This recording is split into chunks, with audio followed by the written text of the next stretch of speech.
Hello students, ये जो 11th की फिजिक्स शुरू करने से पहले एकदम बेसिक बात मैं बता रहा हूं, लिसन वेरी केयरफुली, ठीक है। तो फिजिक्स जो है ना वो साइंस का एक ब्रांच है। किसका एक ब्रांच है?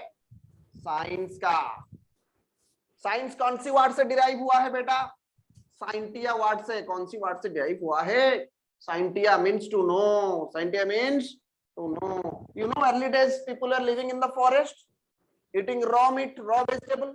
एक दिन जंगल पे आग लगा, फिर उनको लगा कि भाई ये तो इसको पका के खाने से थोड़ा अच्छा लग रहा है जला के खाने से। Starting from raw eating to today's kitchen, right? How much development, that's only because of science. Getting my point और नॉट? बट भगवान ने इंसान को क्या दिया है? दिमाग। क्या हुआ फिर? कुछ लोग ऐसे हुए जो कि अपनी बेसिक नीड्स पूरा कर दिए, फूड, शेल्टर, क्लॉथ्स पूरा करने के बाद उन्होंने सोचे कि भाई दुनिया चल कैसे रहा है। एक पर्टिकुलर टाइम में हवा इस डायरेक्शन में आ रहा है, वो नदी जो है बचपन में जहां से जिस डायरेक्शन में जा रहा था, अभी भी हम बड़ा हुए हैं, पिछले कुछ सालों से देख रहे हैं उसी डायरेक्शन में जा रहा है। अभी विंटर आ रहा है, बारिश आ रहा है, फिर मतलब बस फिर समर आ रहा है। भाई ये क्या हो रहा है? कुछ दिन के बाद 15 दिन में चांद यहाँ आता है, फिर चांद नहीं आता है। हमेशा सुबह उठो शाम उस डायरेक्शन में रहा है। कुछ बच्चों ने, कुछ लोगों ने इस तरह के क्वेश्चंस मन को पूछे। देखो, आप अपने ग्रैंड पेरेंट्स को जाके पूछो कि पापा, ग्रैंड पेरेंट्स को पूछो कि ऐसा क्यों होता है, तो बोलेंगे कि ये जो है ना भगवान बनाते हैं, God has made day and night. But आप तो मानने वाले बच्चे नहीं हो ना, आजकल के बच्चे हो। मान लोगे क्या गॉड बनाया है? नहीं मानोगे। तो जानने की इच्छा, उसी ने साइंस को डेवलप किया। और साइंस का बहुत सारे ब्रांचेस है, उसमें एक इंपॉर्टेंट ब्रांच है फिजिक्स। क्या है? फिजिक्स। क्या है? फिजिक्स। फिजिक्स मतलब ये एक वर्ड से भी डिराइव हुआ है। ग्रीक वाले बहुत चालाक थे, उनकी डिक्शनरी से सारे कुछ आया है। सारे साइंटिस्ट उस तरफ से है, हमारे तरफ से इंडिया से भी कुछ है, उनके नाम हम देखेंगे आहिस्ता आहिस्ता, राइट? तो ये जो बात है, फिजिक्स जो है वो कौन सी वर्ड से आया है? फुजिक वर्ड से आया है। फुजिक मतलब study of nature. Study of nature. भाई स्टडी ऑफ नेचर का मतलब क्या है? बैठ के हवा खाएंगे क्या? समंदर के किनारे बैठ के नेचर को देखेंगे, एंजॉय करके? नहीं, वैसे ऐसा नहीं है। नेचर में जो कुछ भी हो रहा है वो किस कारण हो रहा है? What's the reason? एक साइंटिफिक रीजन देते हैं, उसको मैथमेटिकली कुछ लॉज बनाते हैं। न्यूटन बैठ के हवा नहीं कर रहे थे, वो नेचर को ऑब्जर्व किया। मतलब ये क्यों गिरा, एप्पल क्यों गिरा, एप्पल की पेड़ से क्यों ऑरेंज नहीं गिरा? ऐसा नहीं है बेटा, वो ऊपर से नीचे क्यों गिरा, कोई सोचा, तभी जाके ये साइंस आया है। अभी आपके हाथ में पकड़ा दिया गया है, ठीक है। Study of nature. नेचर के बारे में मतलब बैठ के ऐसा देखना नहीं नेचर को। Study of nature and natural phenomenon. लिखते रहो, नहीं तो फिर बाद में कॉपी बना के इसको अपडेट करना। Physics is the branch of science the study of nature and natural phenomenon. और एक चीज भाई, आपने एक चैप्टर पढ़ा लाइट, कोई ना कोई तो बताया होगा कि light is a form of energy. और एक चैप्टर अपने 10th पे पढ़े electricity, that is also a form of energy. Next और एक चैप्टर आपने पढ़े मैग्नेटिज्म। क्या पढ़े? Magnetism, that is also a form of energy. और आपने वर्क एनर्जी पावर, आपने अपने 8th क्लास में हीट भी पढ़े। ऐसे बहुत सारे चैप्टर्स है। तो और एक डेफिनेशन भी फिजिक्स का बन सकता है, branch of science that deals with study of matter, study of matter and energy associated with it, study of matter and energy associated with it. Getting or not? Branch of science that deals with study of nature and natural phenomena. ये एक definition है, study of matter and energy associated with it. Anything that occupies some space is known as matter and has some mass is known as matter. और उस पे कैसे energy के साथ matter को जोड़ेंगे, क्योंकि जब मैटर की कैरेक्टरिस्टिक्स के बारे में पढ़ेंगे वो केमिस्ट्री है, पर एनर्जी के साथ जब बात एनर्जी की आता है, क्यों होता है, कैसे होता है, कहां कहां पर होता है, वो फिजिक्स का काम है। Getting my point? ये जो मैंने लिखा कुछ समझ पे आया? अभी भाई फिजिक्स पढ़ने से पहले तो फिजिकल क्वांटिटी के बारे में पढ़ेंगे ना। गेटिंग और नॉट? जैसे आपने तो पहले लेटर लिखना शुरू नहीं किया, आपने पहले ऐसे लाइन खींचे, याद आ रहा है बचपन की वो दिन? ऐसे लाइन खींचे, फिर ऐसे एक लाइन खींचे, फिर ऐसे एक लाइन खींचे, फिर आपने लिखे ए। गेटिंग माय पॉइंट और नॉट? ठीक, डायरेक्टली तो हम फिजिक्स नहीं पढ़ेंगे भाई, कुछ बेसिक चीज के बारे में पढ़ेंगे। तो इससे पहले कि फिजिक्स स्टार्ट करें, हमें ये जानना है कि what is physical quantity. What is physical quantity? हमें ये जानना है कि फिजिकल क्वांटिटी क्या है। फिजिक्स पढ़ने से पहले हमें थोड़ा आइडिया होना चाहिए फिजिकल क्वांटिटी के बारे में। फिजिकल क्वांटिटी क्या होता है? आई एम फीलिंग 10% हैंग्री, मुझे इतना भूख लग रहा है कि मैं 2 प्लेट्स बिरयानी खा सकता हूँ, ऐसा मेजर करते हैं क्या? आज ना मैं 20% दुखी हूँ, आई एम 100% हैप्पी टुडे, ऐसे तो मेजर नहीं कर सकते है ना। तो इमोशन वगैरह जो है ना वो फिजिकल क्वांटिटी नहीं है। और आपका सबसे इंपॉर्टेंट दिन है कि 11 12 पे वो इमोशन पे नहीं जाना है, मोशन पढ़ना है, इमोशन नहीं। गेटिंग और नॉट? तो फिजिकल क्वांटिटी किस क्वांटिटी को कहते हैं? which can be measured। Simple चीज ये है which can be measured, जिसको हम मेजर कर सकते हैं। और सबसे इंपॉर्टेंट चीज ये है science without measurement has no value. कोई भी चीज आपने निकाले और आप उसको मेजर नहीं कर पा रहे हो, मतलब ये साइंस की चीजें नहीं है, या फिर हमें इधर मेजरमेंट नहीं आता है या तो फिर वो साइंस की चीजें नहीं है। Getting my point? गेटिंग और not? Just note it down. भाई हमने फिजिकल क्वांटिटी के बारे में पढ़े, किसके बारे में पढ़े? हमने फिजिकल क्वांटिटी के बारे में पढ़े, ठीक है। तो जब हमने फिजिकल क्वांटिटी के बारे में पढ़ा, आपको ये बता दिया गया कि quantity which can be measured. अब दुकानदार के पास जाते हो कुछ पटाटो खरीदने के लिए, आप क्या मांगते हो उससे? भाई 2 केजी पटाटो दे दो, या फिर बोलते हो भाई पटाटो दो, भाई कितना? 2 पटाटो। भाई 2 पटाटो क्या मतलब? 2 पटाटो दे दूं क्या? नहीं बेटा। अब एक चीज है, एक चीज है मास। क्या है? मास एक चीज है। क्या है बेटा? मास। देयर इज समथिंग मास। दिखाई नहीं दे रहा ये, तब से भी ऑनलाइन क्लास नहीं हुआ इसलिए मार्कर भी सूख गया है। मास। अब दुकानदार के पास जाके ऐसे मांगते हो कि भाई मुझे 2 केजी पटाटो दे दो। कितना पटाटो दे दो? भाई मुझे 2 केजी पटाटो दे दो।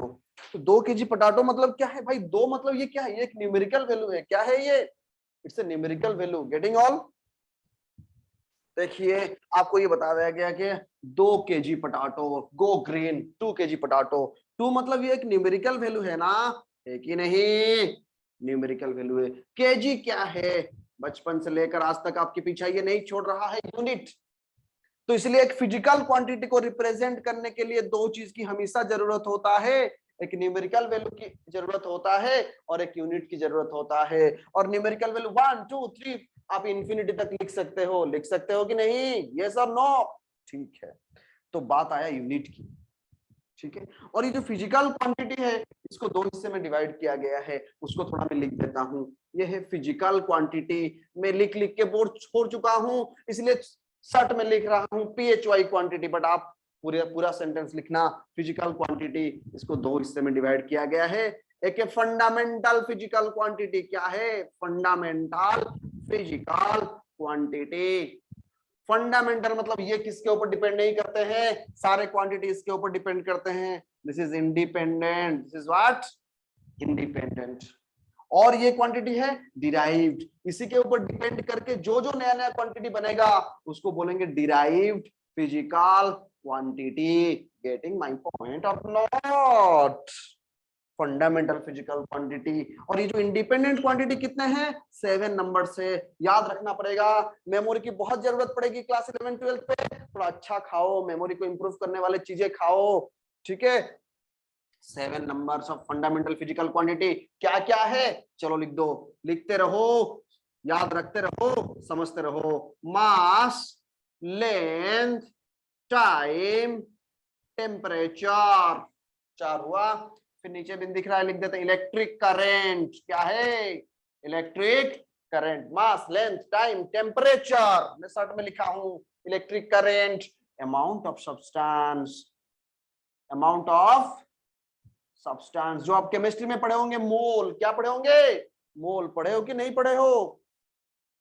मास 1 2, length, time, temperature, electric current, amount of substance, right.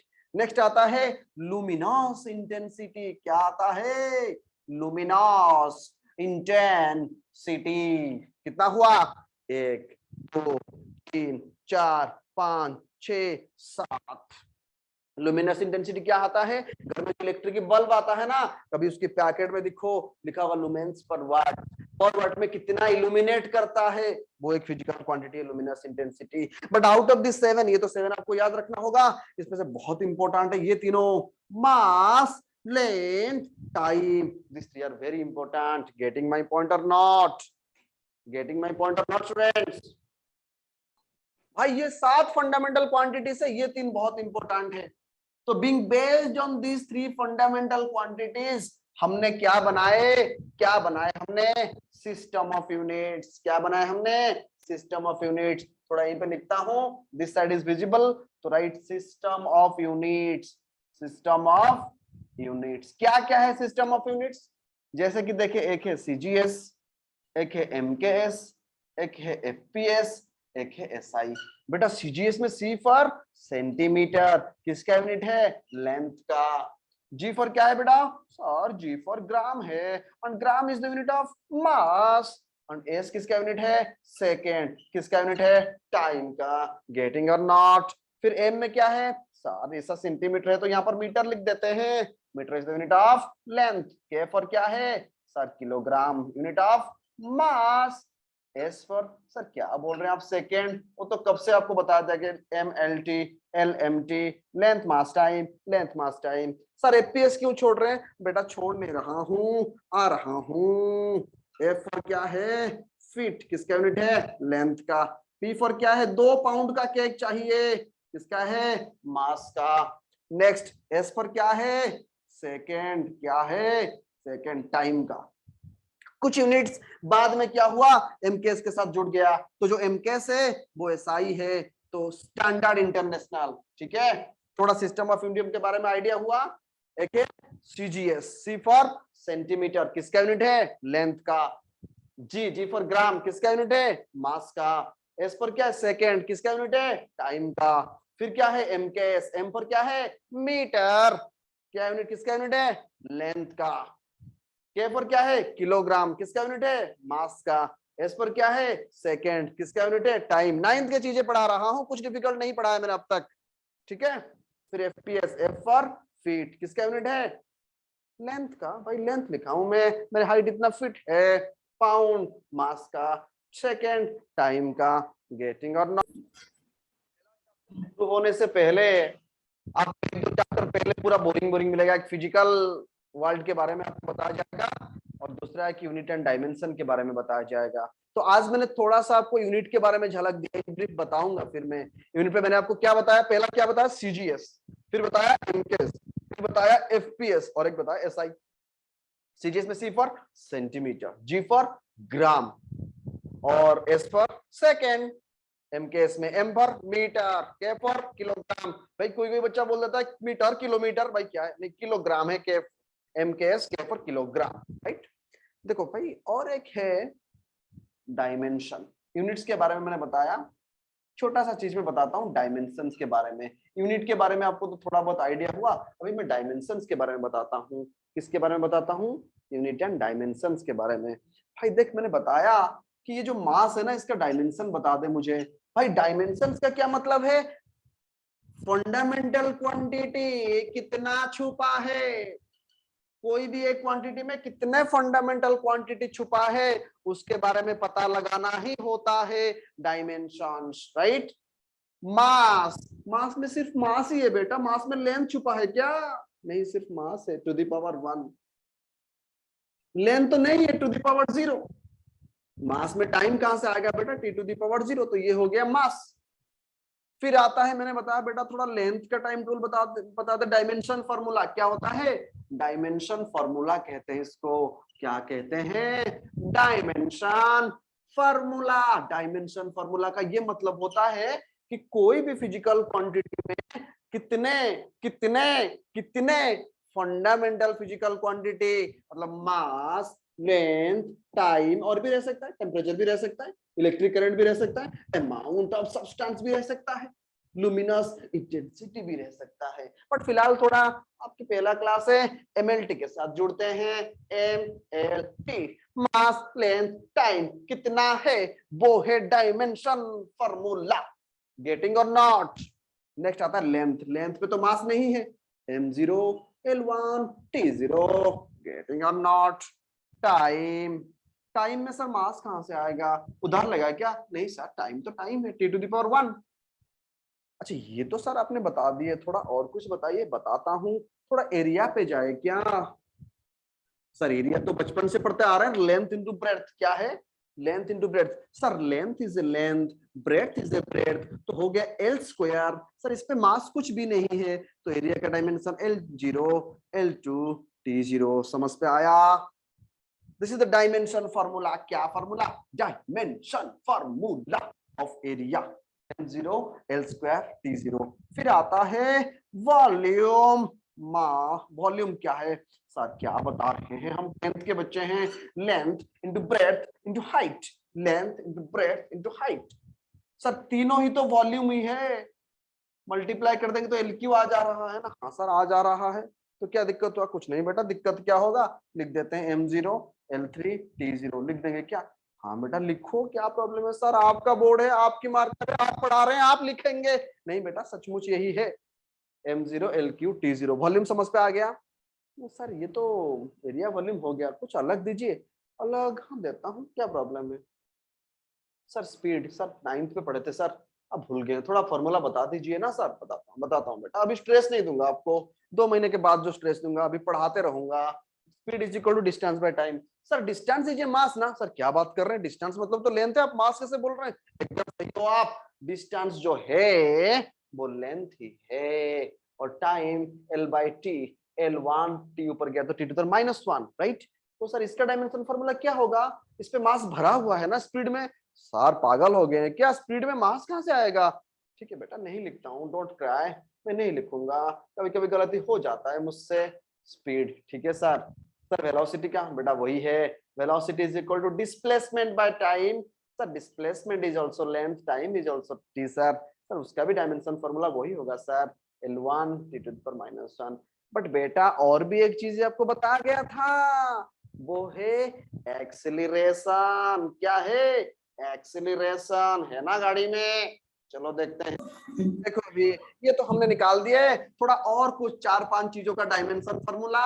एकदम आसान चीज, चीजें कुछ भी डिफिकल्ट नहीं होता है। ऐसा होता है कि हमें समझने में टाइम लगता है, इसलिए हम बोलते हैं डिफिकल्ट होता है। तो इसके लिए क्या करना पड़ेगा भाई? बार बार प्रैक्टिस करना पड़ेगा, बार बार नहीं, बार बार 13 बार 14 बार, बार बार प्रैक्टिस करना पड़ेगा। नेक्स्ट कुछ क्वांटिटी के बारे में मैं आपको अक्वेंटेड करवाऊंगा। एक्सीलरेशन पिछले कुछ साल से लिख लिख के थक चुका है टीचर, इसलिए शर्ट में लिख रहा है, पर बच्चे शर्ट में नहीं लिखेंगे, बच्चे पूरा लिखेंगे। ACCELERATION। एक्सीलरेशन का फॉर्मूला है वेलोसिटी बाय टाइम। भाई शर्ट में लिख दिया वेल, माफ करना एनर्जी नहीं है, वेल मतलब वेलोसिटी, वेल पूरी नहीं है। वेलोसिटी इज इक्वल टू मतलब डिस्प्लेसमेंट बाय टाइम। फिर से आ गया नीचे टाइम, तो ये मतलब डिस्प्ले नहीं है मोबाइल का, ये डिस्प्लेसमेंट बाय टाइम का स्क्वायर हो गया। और डिस्प्लेसमेंट इज ए लेंथ, तो इसलिए l/t² लिख सकते हैं ना। हाँ सर लिख सकते हैं, हम इतने भी बुरे नहीं हैं सर। हाँ हम एडमिट करते हैं कि हम कोरोना में नहीं पढ़े, बट हमारा दिमाग अभी भी तेज है सर। उसी टाइम पे हमने फ्री फायर पबजी खेल के अपने दिमाग को तंदुरुस्त रखे हैं सर, बस पढ़ाई पे नहीं लगाए हैं, इस बार लगा देंगे। एक्सीलरेशन हो गया, तो नेक्स्ट है फोर्स। कोई भी बच्चा को बुलाओ, वो बता देगा force is equal to mass into acceleration. तो मास का आ गया m, एक्सीलरेशन का तो सर आपने निकाले, क्या निकाले? l(t⁻²). तो फोर्स का डायमेंशन फॉर्मूला हो गया m1 l1 t⁻²। सर क्या आसान आसान, इतना आसान चीज है क्या? नहीं बेटा शुरुआत में चीजें आसान लगती है, थोड़ा कुछ देर के बाद आपको हमेशा तो अच्छा सा फूड नहीं दिया जाएगा ना, कभी कभी आपको कॉम्प्लिकेटेड फूड भी दिया जाएगा। देखो उसके बाद आता है work. Sir work is equal to force into displacement. Sir अब मैं बता गया था सर। हाँ सर हम भूल गए हैं सर, हम भूलने में माहिर है सर। पढ़ाई को छोड़ के हम सारे चीज याद रखते हैं, ये हमारी ब्रेन की खासियत है। फोर्स मतलब m1 l1 t⁻²। कहां से आया सर? क्या लिख दिया आपने? बेटा अभी तो निकाला ना मैंने। Force is equal to mass into acceleration m l⁻²। ये तो निकाले थे हमने, उसको बस लिख दिया। और डिस्प्लेसमेंट को क्यों छोड़ रहे हैं सर? बेटा मैं नहीं छोड़ रहा हूँ, कुछ तो आपके लिए भी छोड़ दूंगा ना, सब कुछ मैं करूंगा क्या? देखिए सर एल है, इसके सर 1 + 0 1, 1 + 1 2 सर, -2 + 0 -2 हो गया sir. m1 l2 t2। Sir क्या इतना आसान चीज पढ़ा रहे हैं आपको सर? हमारे ब्रेन की फीड स्पीड पता नहीं है क्या? एक मोबाइल पकड़ के देखिए सर, फ्री फायर डाउनलोड करके हाई स्पीड इंटरनेट देके देखेंगे हमारी स्पीड क्या है। बेटा और एक फिजिकल क्वांटिटी है density, that is equal to mass by volume. Sir ये भी निकालना, हाँ बेटा निकाल देते हैं सर, मास तो m है सर, वॉल्यूम तो LQ है सर, टेंशन किस बात की, m1 L⁻³ sir, T⁻0 sir, right. ये हो गया डेंसिटी का। Sir acceleration, force, work, density, भाई इस तरह बहुत सारे क्वांटिटी है। होमवर्क के लिए दे देता हूं मैं कुछ और क्वांटिटी, जैसे कि बेटा प्रेशर, प्रेशर का फॉर्मूला है फोर्स बाय एरिया, फोर्स का डायमेंशन फॉर्मूला आपको पता है, एरिया के डायमेंशन फॉर्मूला आपको पता है। और मैं दे देता हूं काइनेटिक एनर्जी का, निकाल दो, हाफ mv², मास वेलोसिटी का स्क्वायर। सर पोटेंशियल एनर्जी भी दे देता हूं बेटा, mgh, इसका भी निकाल देना, थोड़ा प्रेशर का, काइनेटिक एनर्जी का, पोटेंशियल एनर्जी का निकाल दो। सर और एक क्वांटिटी है मोमेंटम, क्या है मोमेंटम, p। सर 9th पे पढ़े तो याद आ रहा है sir, momentum is equal to बेटा mass into velocity, mass into velocity. भाई 1 2 3 4 सारे जो मैंने पढ़ाया, इसको नोट्स पे एक नया व्हाइट का कॉपी लेना, रोलिंग वाला कॉपी नहीं लेना है, क्योंकि बहुत सारे डायग्राम्स बनेगा। जब आप रोलिंग कॉपी लोगे तो लगेगा कि कोई कट कर दिया है, मेरे सारे पढ़ाई को कोई कट कर दिया है, तो इसलिए व्हाइट कॉपी लेना है। पहले चैप्टर में जो मैंने आज पढ़ाया उसको लिख देना है, और लिख के मैं उसका सॉफ्ट कॉपी भेजने की कोशिश कर रहा हूँ नोट की फॉर्मेट पे। मास इनटू वेलोसिटी, ये चीज जो मैंने 4 चीज दिया, इसका डायमेंशन फॉर्मूला आपको निकालना है। सबसे आसान चैप्टर पहले दिन पे हमने शुरू किए, unit and dimension. Next class में दिखेंगे क्या होने वाला है। अभी आपका डाउट आप पूछ सकते हो, राइट।